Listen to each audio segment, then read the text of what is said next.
Hi friends, how are you? कैसे आप? आशा करता हूँ बहुत ही अच्छे होंगे। तो मैं डॉक्टर आर के ठाकुर स्वागत करता हूँ पीके होम्यो क्लिनिक में। दोस्तों, आज मैं बात करूँगा ब्लैक क्वार्टर डिजीज पे। तो ब्लैक क्वार्टर डिजीज क्या है, कैसे फैलता है और ये मवेशियों में क्यों होता है, क्या कारण है, क्या लक्षण है, इन सारी बातों पर बात करूँगा और इसके क्या होम्योपैथी मेडिसिन है, इन सारी बातों पे बात करूंगा। इससे पहले कि आप मेरे चैनल में नए हैं तो मेरे चैनल को सब्सक्राइब कर दीजिएगा ताकि आने वाले नए वीडियो के नोटिफिकेशन आपको मिलता रहे। तो आइए जानते हैं कि ब्लैक क्वार्टर डिजीज क्या है। सबसे पहले ब्लैक क्वार्टर डिजीज को कई नामों से जानते हैं।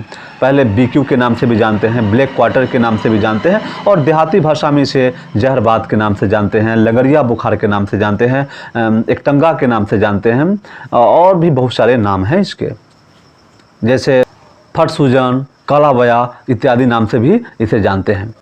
तो ये खासकर दुधारू पशु को अधिक देखने को मिला है। इसमें एक बार मतलब शरीर में एक टांग यानी अगला टांग से लेकर पिछला टांग के कुल्ला में सूजन होता है और वो सूजन बहुत अधिक फैल जाता है, यानी इतना अधिक होता है कि सूजन के कारण काला काला दिखाई देने लगता है, कालापन लिए हुए सूजन आता है। तो इसके साथ ही इसमें फीवर भी आता है और मवेशी एक धीरे धीरे उसके जो पाँव हैं वो लड़खड़ाने लगता है और लड़खड़ाते वो धीरे धीरे ज़मीन पे गिर जाता है। ये प्रक्रिया लगभग 2-3 दिन में हो जाता है। सूजन बहुत अधिक होता है। तो जब सूजन मवेशी के अंदर आती है, यानी ये जो बीमारी होता है वो क्लस्ट्रीडियम शोवियाई नामक जीवाणु के द्वारा ये बीमारी फैलता है।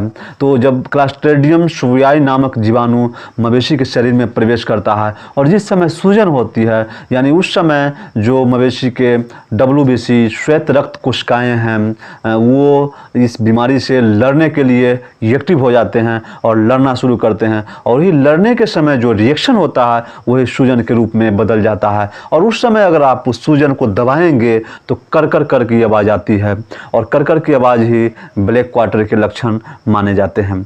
अगर आप मान लीजिए कि उस सूजन को हम दाबते हैं तो गर की आवाज़ सुनाई देती है, तो आपको समझना चाहिए कि इस समय ब्लैक क्वार्टर के शिकार हो गया है मेरे मवेशी। तो आइए जानते हैं कि ये ब्लैक क्वार्टर कैसे फैलता है, इसके क्या कारण है। तो ब्लैक क्वार्टर के जो कारण है ये खासकर चारा से या फिर मिट्टी से या फिर घाव से फैल जाता है। अगर आपके मवेशी चारा खा रहा हो और वो क्लस्ट्रीडियम शोवियाई नामक जीवाणु के अटैक में हो तो भी ये बीमारी ब्लैक क्वार्टर होने के चांसेस बढ़ जाते हैं। अगर आपका जो मवेशी है वो मिट्टी खा रहा हो और मिट्टी से भी ये बीमारी फैल जाती है, घाव हो गया हो और घाव में वायु के द्वारा उड़ के अगर आपके मवेशी के घाव में प्रवेश कर गया हो, घाव के द्वारा शरीर में प्रवेश कर गया हो तो भी ये बीमारी हो जाती है। तो क्लस्ट्रीडियम शोवियाई नामक जीवाणु जो बहुत ही खतरनाक जीवाणु है, मवेशी को कभी कभी जानलेवा भी साबित हो जाती है।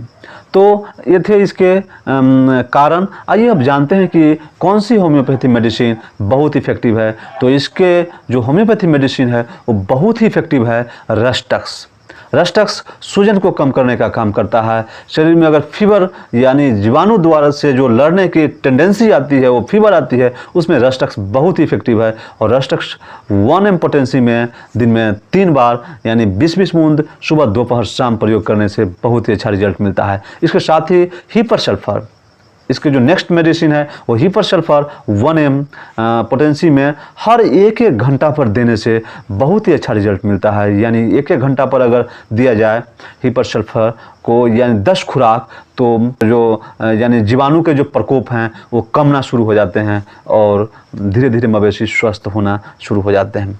अगर आपके मवेशी के अंदर जो इम्यूनिटी पावर बहुत ही बूस्ट हो तो बहुत जल्दी स्वास्थ्य लाभ देखे गए हैं। आशा करता हूँ कि आपको ये वीडियो समझ में आ गया होगा। तो लाइक शेयर सब्सक्राइब जरूर कर दीजिएगा और इसके साथ ही कमेंट करना ना भूलिएगा। तो इसी के साथ have a nice day, thank you so much, good bye, good night.